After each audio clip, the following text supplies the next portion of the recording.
Assalamualaikum warahmatullahi wabarakatuh. Perkenalkan, nama saya Imamuddin Zaid Rahmatillah, NIM 45124190024 dari Prodi Ilmu Lingkungan Fakultas MIPA UNES. Di sini saya akan menjelaskan ketahanan pangan dalam perwujudan ketahanan pangan nasional. Nah, yang pertama perlu digarisbawahi pada paragraf pertama, yaitu tenaga atau energi merupakan sumber energi yang bisa digunakan buat melaksanakan berbagai macam proses aktivitas tercantum seperti bahan bakar, listrik, energi mekanik, serta panas.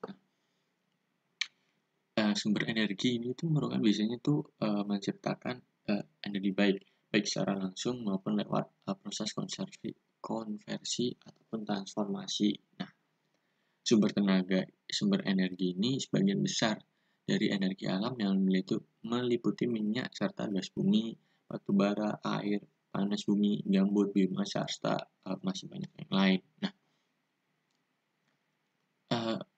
penafsirannya itu pada Undang-Undang Nomor 30 Tahun 2007 tentang energi yang tercantum pada bab 1, yaitu merupakan keahlian buat melaksanakan kerja yang bisa berbentuk panas, sinar, mekanika, kimia, serta elektromagnetika.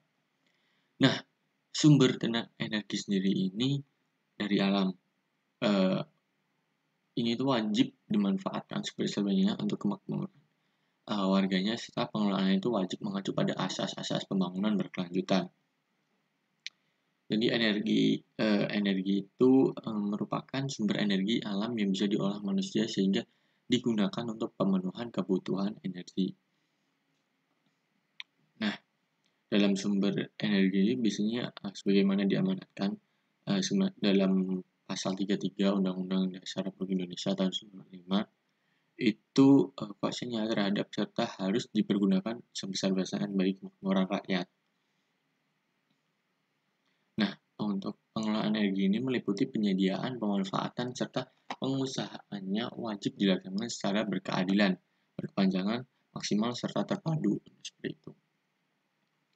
Nah, untuk alam sendiri ini menyediakan berbagai sumber energi ini secara gratis, secara melimpah untuk dapat dimanfaatkan untuk berbagai makhluk hidup, baik manusia, tumbuhan, hewan, seperti itu.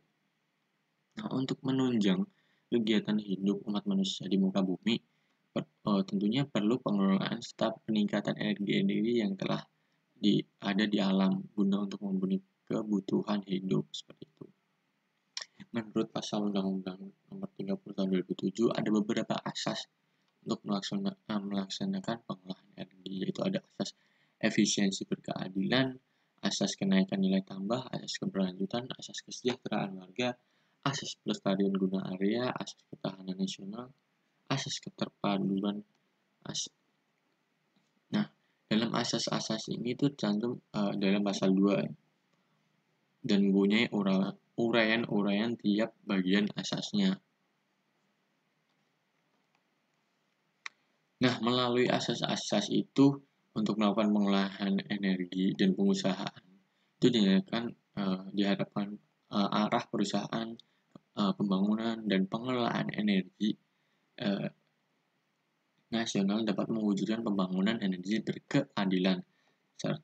Nah, energi berkeadilan ini memberikan akses energi secara merata kepada seluruh rakyat Indonesia melalui pembangunan infrastruktur dari sektor ESDM serta pengoptimalan potensi sumber energi setempat dengan harga terjangkau dan berkelanjutan. Nah, pada tahun 2030 nanti, yaitu populasi dunia diproyeksikan akan meningkat sebesar 1,3 miliar sampai 8,3 miliar. Serta di saat yang sama, total GDP dunia akan menggapai 2 kali lipat dibandingkan tahun 2011. Nah, tingkat konsumsi tenaga dunia itu rata-rata berkembang 1,6% per tahun. Sehingga akan meningkat sampai 36% pada tahun 2030 nanti. Nah, dalam hal ini sumber energi memadai serta terjangkau, yaitu sebuah keharusan untuk menyokong perkembangan serta pembangunan berkepanjangan atau berkelanjutan.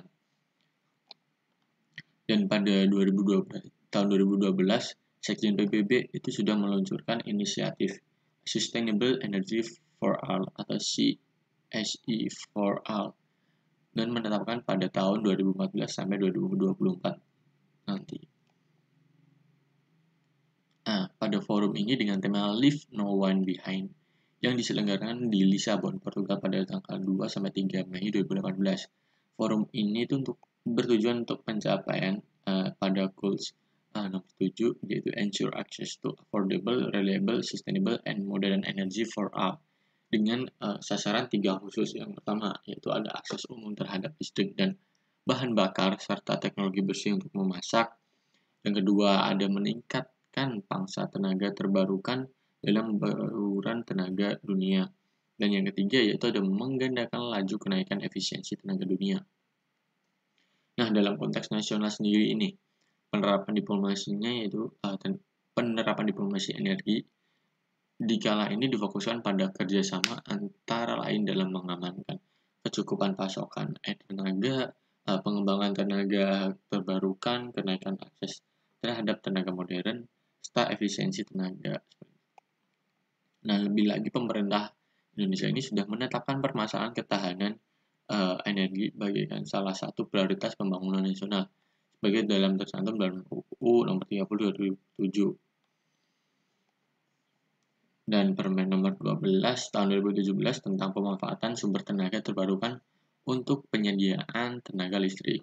Nah, semenjak saat itulah sebelum penetapan tujuan pembangunan berkelanjutan, pemerintah telah mempunyai komitmen untuk isu energi yang dituangkan lewat kebijakan tenaga nasional atau KEN. Target KEN sendiri terpaut dengan efisiensi tenaga energi meliputi yang pertama, tercapainya proporsi tenaga terbarukan sebesar 23% pada tahun 2025.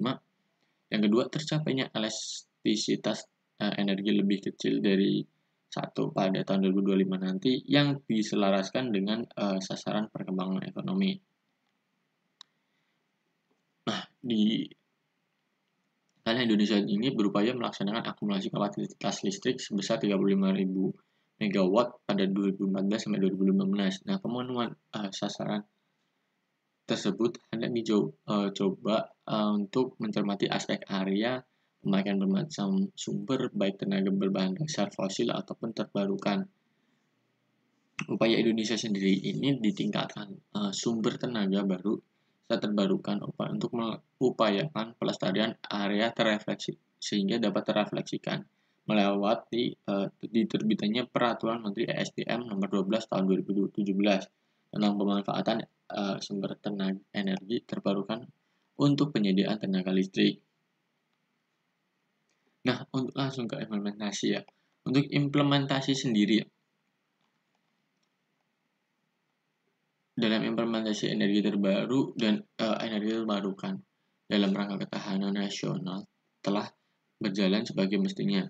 Hal tersebut dapat dilihat dari peranan pemerintah untuk menangani kebijakan dan tindakan pengurusan, pengaturan, pengelolaan, dan pengawasan untuk tujuan kemakmuran rakyat. Nah, pengelolaan kebijakan energi baru ini dan energi terbarukan itu tertuang dalam pasal 30 tahun 2007 tentang pengelolaan baru dan terbarukan yang senantiasa itu didasarkan pada asas-asas yang sudah saya sebutkan tadi, yaitu ada asas pemanfaatan, asas efisiensi, asas peningkatan nilai tambah, asas keberlanjutan, asas kesejahteraan masyarakat, asas fungsi lingkungan, asas ketahanan nasional, dan asas keterpaduan. Nah, mungkin itu yang dapat saya sampaikan. Kurang lebihnya mohon maaf apabila salah kata atau yang kurang cocok. Saya mohon maaf. Wassalamualaikum warahmatullahi wabarakatuh.